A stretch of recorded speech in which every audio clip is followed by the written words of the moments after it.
Lo tenemos ahora vía Zoom. Gracias por acompañarnos este ratito esta mañana y preguntarte puntualmente por el artículo 38. ¿Cuál es el cuestionamiento que se está haciendo desde la oposición? ¿Por qué hay dudas? ¿Por qué se teme por una vulneración de la democracia, como se ha leído por allí? Bueno, un gusto estar con ustedes en primer lugar.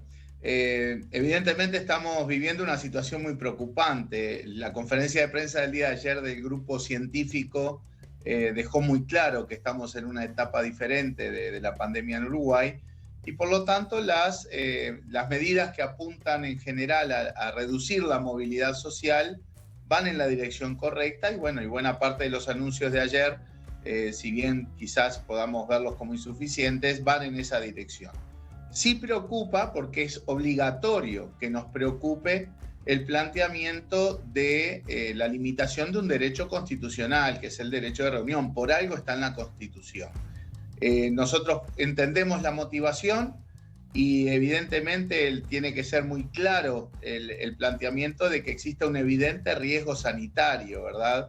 O sea, nosotros no nos planteamos en la negativa a esa reglamentación, pero tenemos que ver con mucho cuidado el alcance, la redacción fina que el gobierno envíe. Todavía nosotros como legisladores vamos a tratar esto en el día de mañana, pero todavía no tenemos la redacción del proyecto de ley que el gobierno envía. O sea, no sabemos cuál es la redacción fina, que tenemos que ser cautelosos, porque siempre que se va a limitar un derecho constitucional, uno tiene que ser muy cauteloso y tener la salvaguarda de que los derechos de los compatriotas no se menoscaben, entendiendo, reitero, la motivación, y para eso tiene que haber una redacción muy clara, bien definida, claro, y protocolos claros que definan el tema de los riesgos sanitarios, porque la motivación de esta limitación del derecho de reunión se debe dar ante evidentes riesgos sanitarios. O sea, nuestra tesitura es de cautela, de esperar la redacción, ¿no? Claro, ahora, Vergara, usted dice riesgos sanitarios. Los riesgos sanitarios están, ¿no? De algún modo ayer lo dejó bien en claro el grupo asesor científico honorario.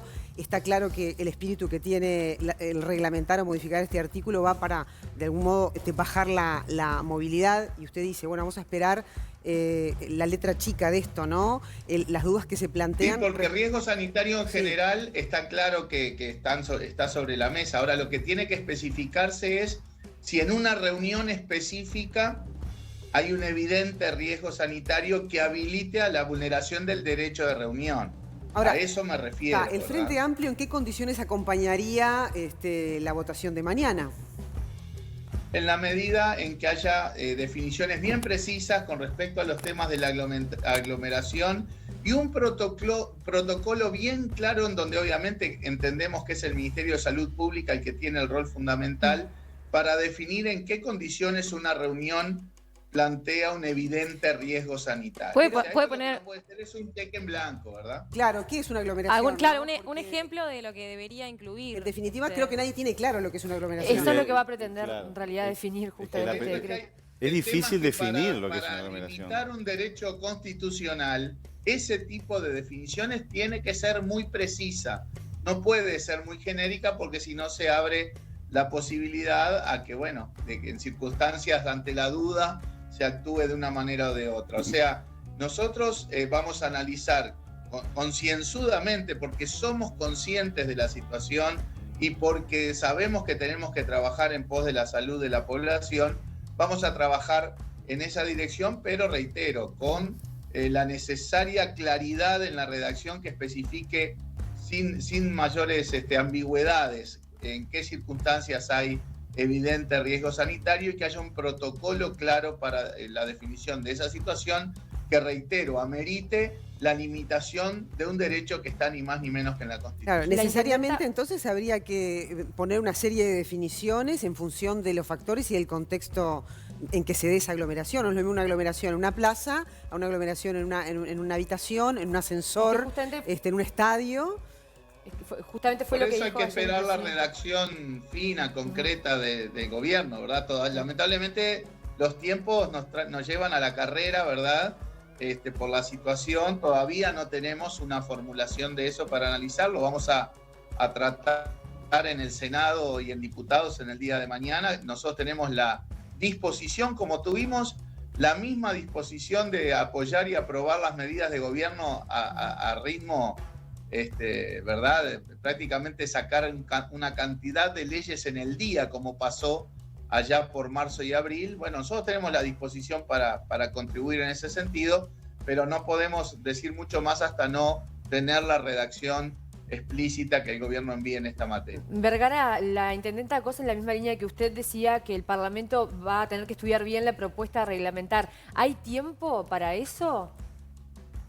Y vamos a tener que hacerlo en tiempo récord. Evidentemente esto en tiempos normales ameritaría una discusión profunda, tanto desde el punto de vista legal, sanitario, en fin.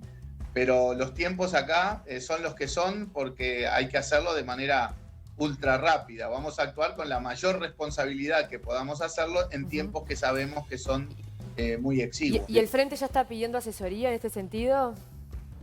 Claro, ya estamos en ese sentido dialogando con asesores jurídicos, sobre todo en este terreno, pero lo que pasa es que es difícil todavía asesorarse cuando no tenemos la redacción del proyecto de ley.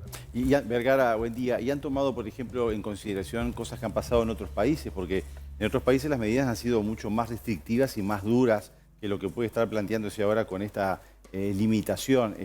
¿Han evaluado en otros países qué es lo que ha pasado y cómo se ha analizado este tema? Estamos recién entrando en el tema, ¿no? Es algo que se planteó ayer a la noche, pero hay que ver en todo caso lo que pasa en otros países de manera bien integral. No todos los marcos jurídicos constitucionales son iguales, hay otros países que tienen en el Ejecutivo más libertades o menos restricciones en la Constitución. Claro.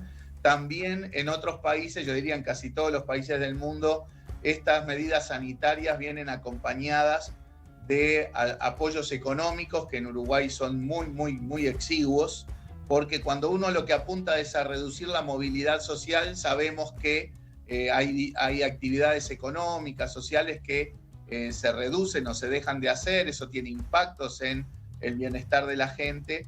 Y en casi todos los países del mundo se han volcado mucho más recursos que en Uruguay. Ahora, para asistir sobre todo a las familias que más necesidades tienen. Sí, usted ha puesto en estas últimas horas un tuit haciendo referencia a eso, reclamando que faltó a todas estas medidas económicas para sostener los sectores más sumergidos. Ahora, ¿qué margen hay? ¿Qué medidas económicas, por ejemplo, se podrían aplicar ahora para echarle mano a eso?